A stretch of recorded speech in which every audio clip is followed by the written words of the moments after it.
Hey everybody, thanks for tuning in to Conquer with the Hosses. Today's video is brought to you by Welder. The DP200. It's a dual purpose, maybe even tri-purpose machine. It does steel and aluminum. It's a dual pulse MIG welder. It'll do MIG, TIG, and stick. A really nice heavy duty MIG gun. This just feels really well built, nice soft trigger to it.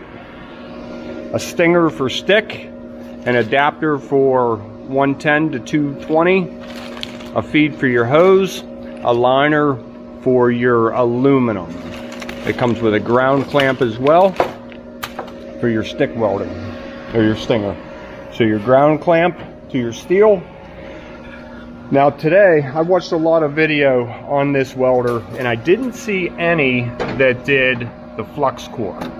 So I chose that for a couple of different reasons. I'll go over how to assemble this.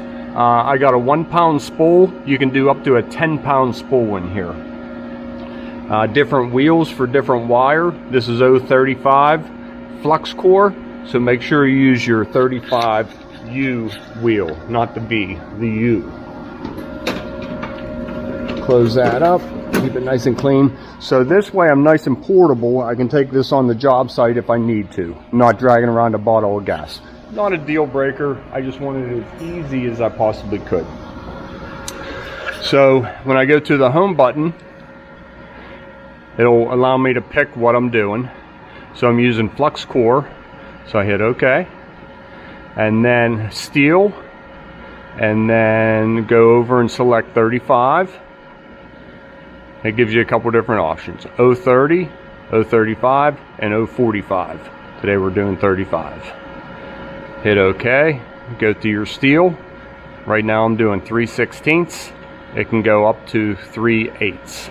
Now as you adjust that, it automatically sets your wire feed as well as your volts, and then you can plus or minus both of those, minus 0.1 or plus 0.1. You can do as much of that as you want. Okay, let's dive into this and do some welding.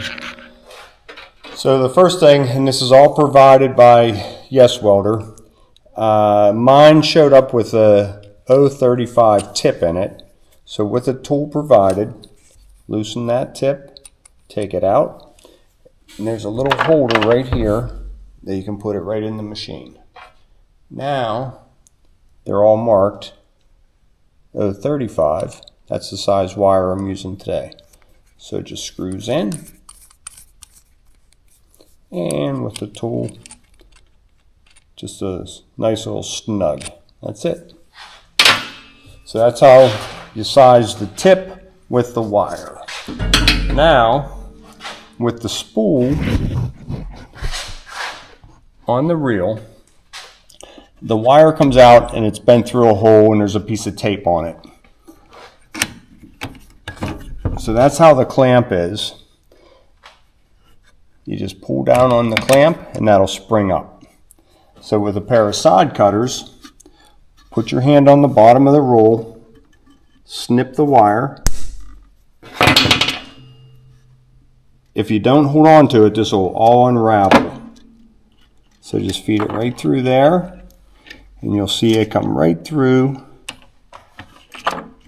the guide, working it right into the liner. I hope you can see that. See how I'm just feeding it right through? Now, if they get any backlash on this, just snug this up a little bit.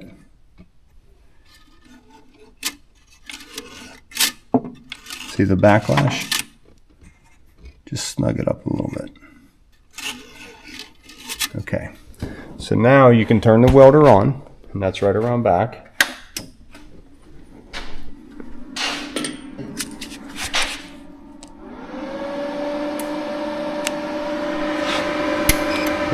I'm sorry, getting ahead of myself. So push this down and flip the lock on. Now this is flux core, so you want to use You want to use the wheel that's marked 35U, not V. Make sure you use the U for the flux, and you won't smash the wire. Pull the trigger, now it'll start turning. You can see the wire feeding through. I know as soon as I shut the camera off, the wire is going to come out of the gun.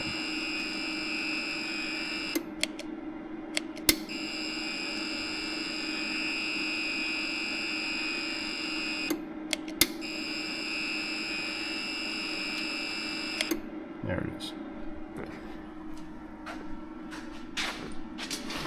Okay, now you can put the shield back on.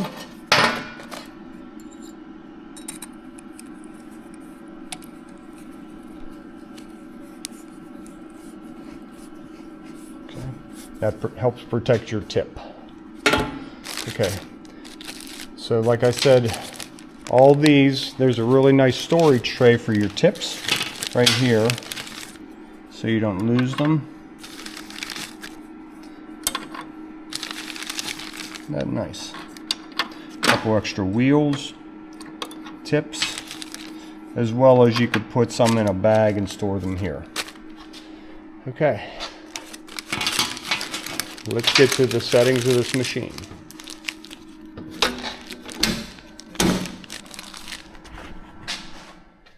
Okay, before I get into the settings of the machine, this is what I received with it. You get a hose for your gas connection. You get an adapter for your 110 to 220. You get a liner for aluminum. This is a graphene liner. And you get a stinger for your stick welder. You got your ground clamp, goes to the negative, and you have your positive feed. If you're doing stick welding, positive feed, ground clamp. I'm doing MIG today. MIG goes into the positive. And that's everything I received, and that is hopefully all you need. If you want to go to a solid core wire, then around back you have your MIG gas connection, and that can go to a bottle on with a regulator. Okay, so off and on switches right here. The screen is very nice, very easy to see, and very user-friendly. You'll hear a fan kick on for cooling, and here's this display. Now, it kind of sets itself up. Today we'll be welding steel.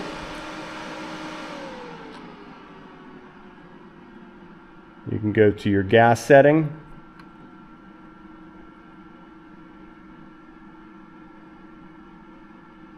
On my other welders, I used 75-20, so that would be the closest setting. But today we're not using gas. So hit OK. Go to your wire feed or wire size. Today we're using 035. So turn it down and hit OK. The size steel you're welding, 14 gauge. I'll see what I have. We'll leave it at 14 gauge for now. And then the T2, we'll stay at T2. And you have your choice T2 or T4. Or you can do spot or S4T. Now the difference between T2 is, T2 and T4, you pull the trigger, you weld. When you're done welding, you let go of the trigger. T4, pull the trigger, you can let it go, you keep welding. When you want to stop, you hit the trigger again. Long welds, different situations, T4 might come in handy for you. So go back up to T2, select, go to memory. Now if you're welding different things, you can set different stages. and the machine will automatically go back to what you were doing yesterday and cut itself, or set itself, I'm sorry. All right, back to the home page. Okay, so turn it more down to MIG gun, the MIG torch, or you can use a spool gun, and the spool gun gets plugged in right here.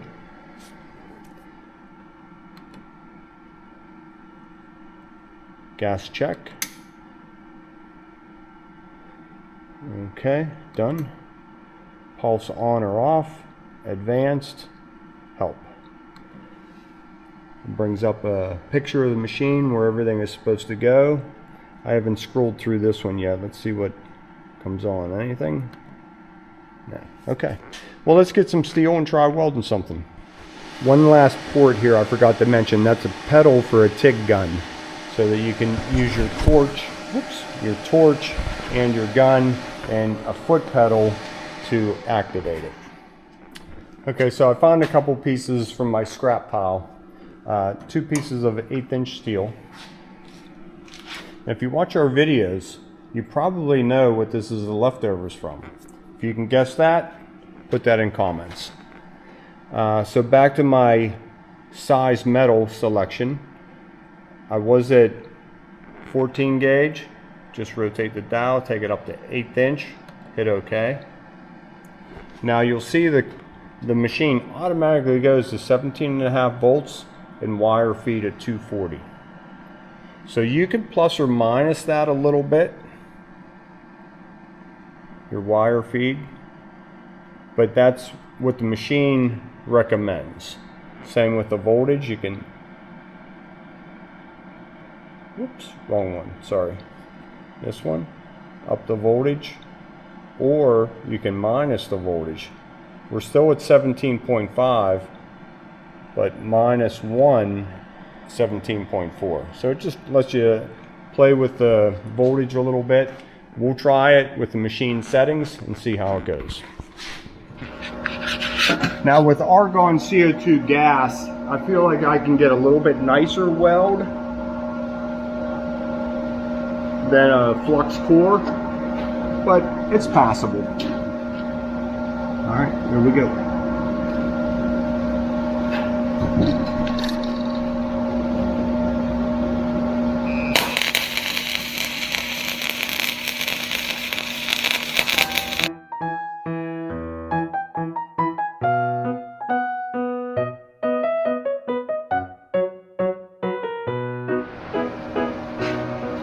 Okay, just did a couple different types of practice welds. Now, I'm getting a lot of splatter, but I believe that is a lot to do with 2 things. Me, I'm not a very good welder. I'm an okay welder. And 2, the flux core. I understand it does splatter quite a bit. So it is coming off. I don't have a weld hammer. I'm just using all that I have.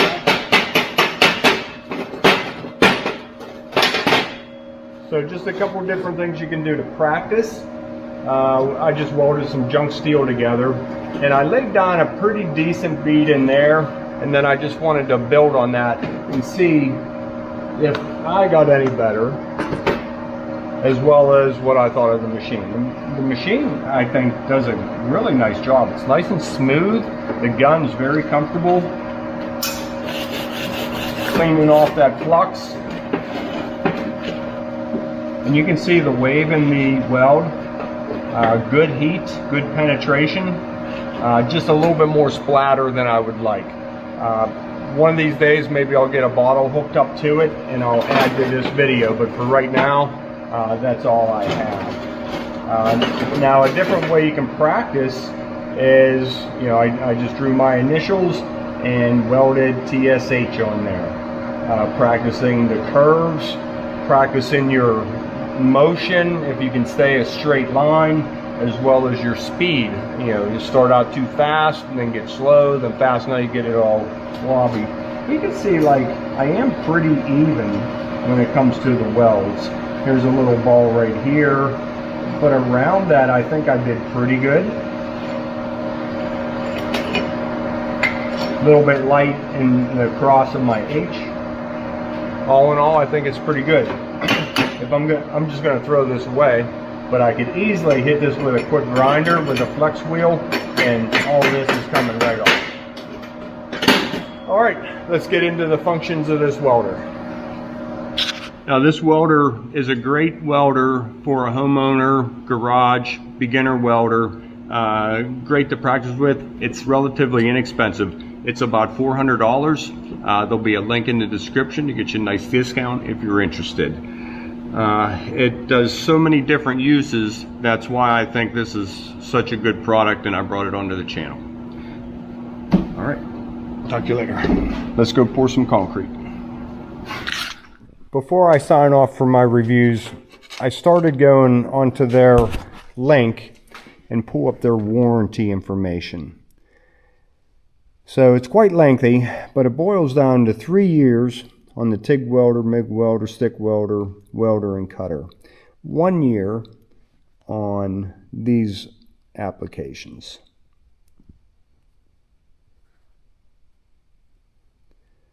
So a lot of information to look through there.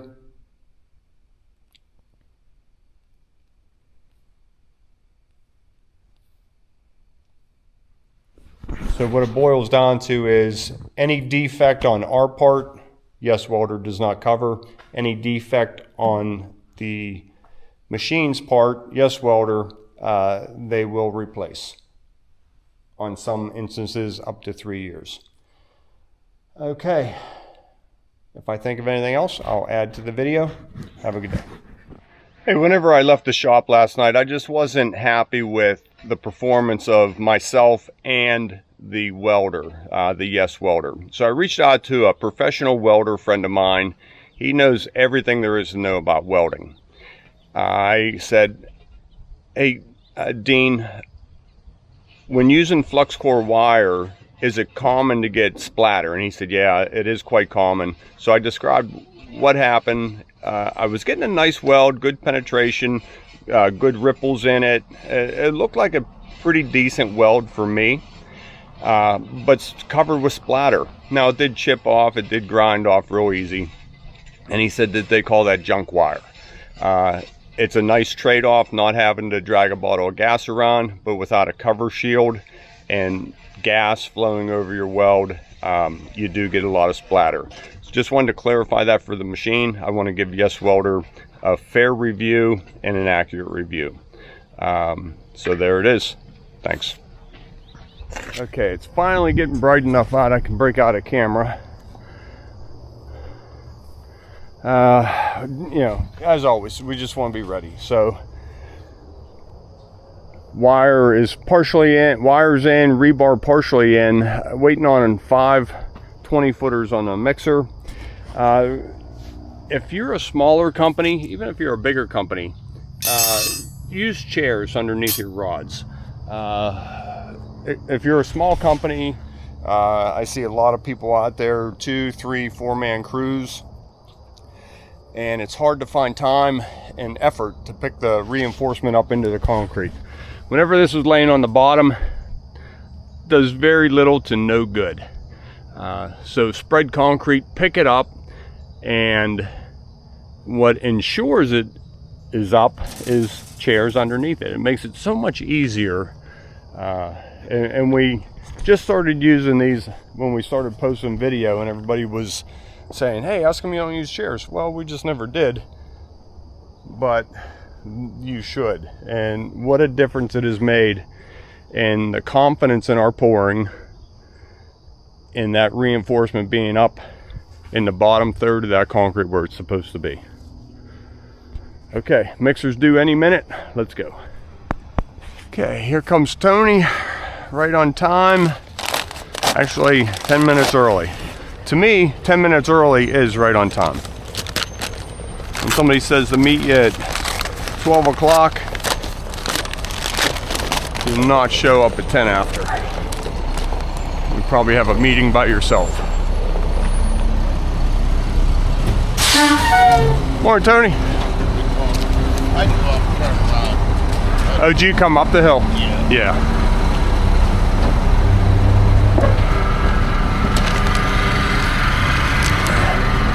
Yeah. Okay, autumn oak is today's color.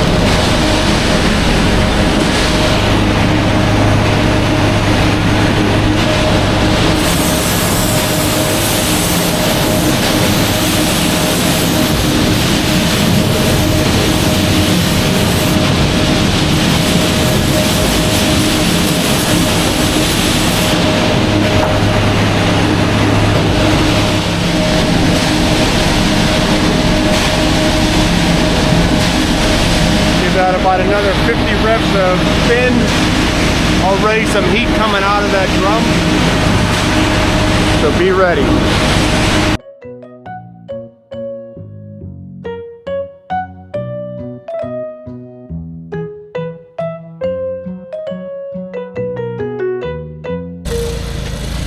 Okay, I just ran over and grabbed the camera for the last couple of buggies. Had to take a break putting this form on before our last set of kickers. We'll get some buggies dumped in here. I threw chairs underneath our last little bit of rebar and wire. Just help it up a little bit. And Tom's on both those. 1, 2.5 buggies to go. Okay, here we go. Last little bit of bull floating. Everybody's on cleanup.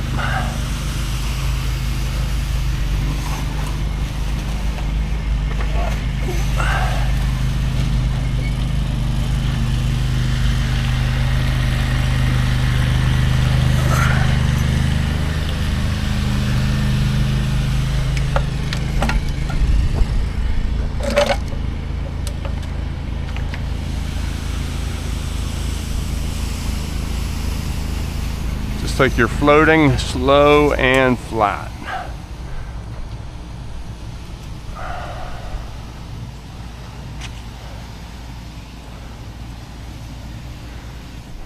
Okay. They had rain in the forecast. They took the rain out of the forecast. So we went ahead and poured. And guess what? It is starting to spit a little bit.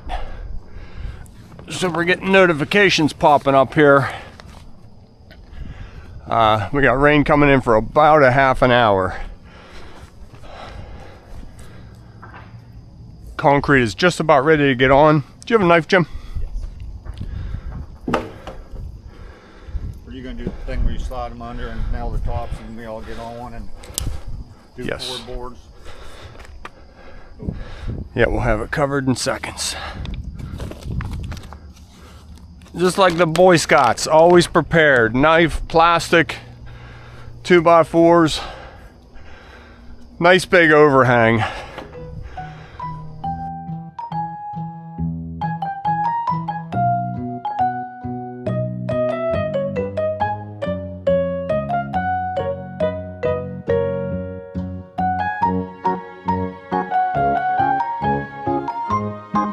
Okay.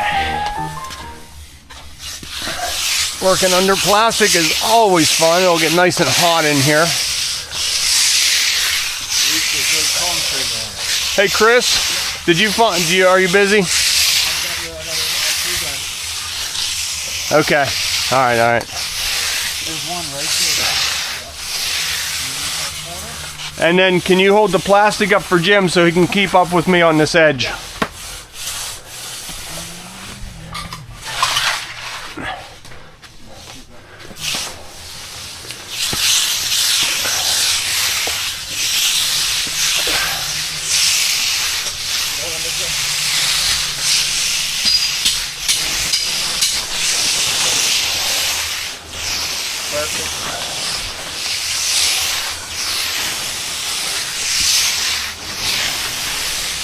do a stamp patio today. It's gonna be gorgeous out.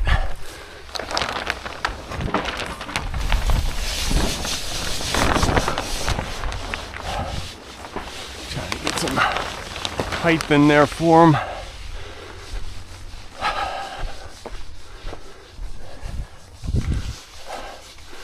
So it's just a light rain.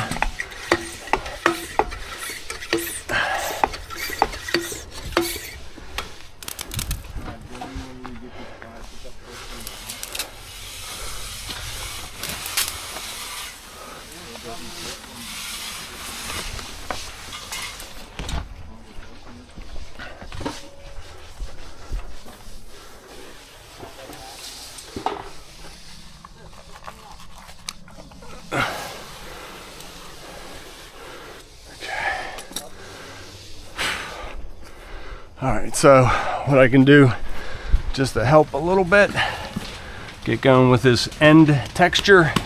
Concrete's still pretty soft, not quite ready to get on stamping. You can see, sorry about the bush.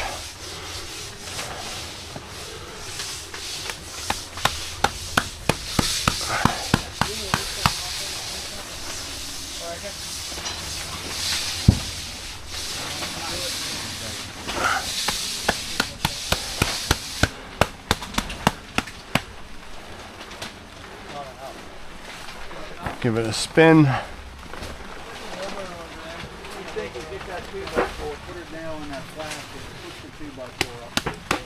Securing the plastic on the other end.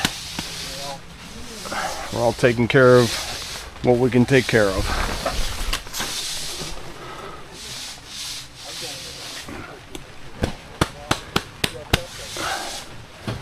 Here, it's starting to pick up on there with the rain.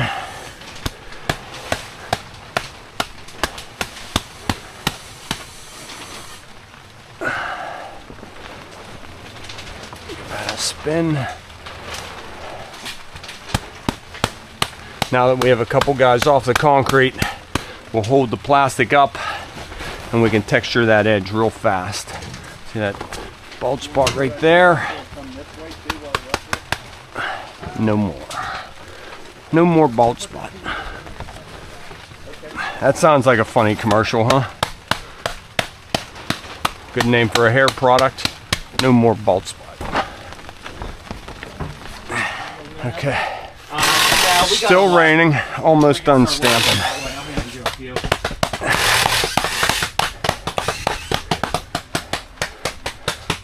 Give this a spin, hitting this.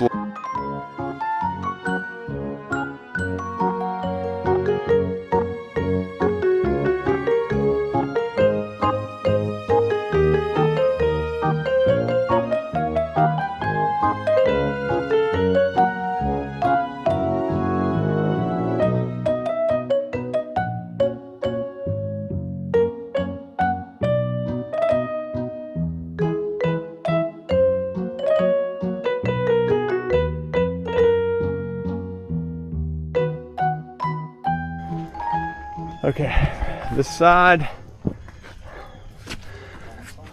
Oh boy, how about that, huh? Let's chisel that off a little bit. I like it. End caps all in. Nice and straight seams. In the rain, still spitting a little bit, and we lost all of our blue sky. Okay, let me show you what we got going on.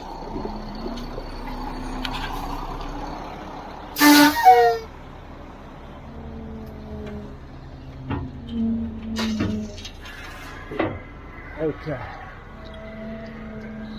so we'll get Tony mixed up. About a 7. Okay, real quick discussion on how we were going to approach this. Tony's going to nose up here. We'll pour it this way. He'll back, roll over this edge a little bit, hit all this, and then with the finish, he'll nose up on the other side of that tree, up that ramp, and finish that little room. So stay tuned. This should go real simple. I wasn't going to video it, but why not? This is how we're finishing out the day. It's getting kind of getting a little bit warm. It's still pretty nice out though. But as the day goes on, it just, you know, let's just get done, right? So here we go.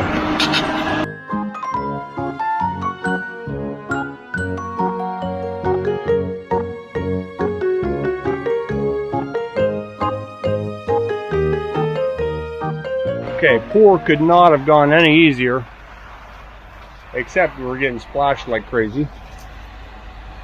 Probably should have had safety glasses on. Wonder if I could get out on that ledge and hit it, huh? You think you can get over there? I think. Make it easier to get that. I'll work my way over.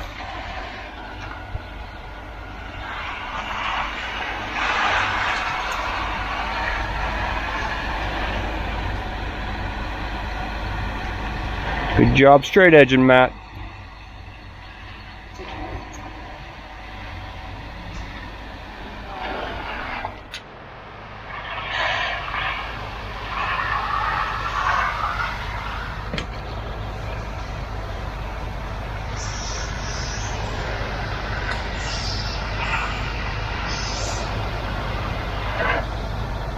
Okay. So we did that, this, and then this little room here. So quick bowl float. We're gonna put one pass on this. This is a crawl space. Nobody's ever gonna see, this will never see daylight once they frame it in. This is just to keep the moisture down, radon down, bugs, so forth. I am out of here. The guys are gonna hit this one time. What will we do without our phones? You guys got service on yours? No, there's no service here. That's why I'm leaving. Okay, I gotta go look at a job, saw cut a job, and see you tomorrow. Don't be late.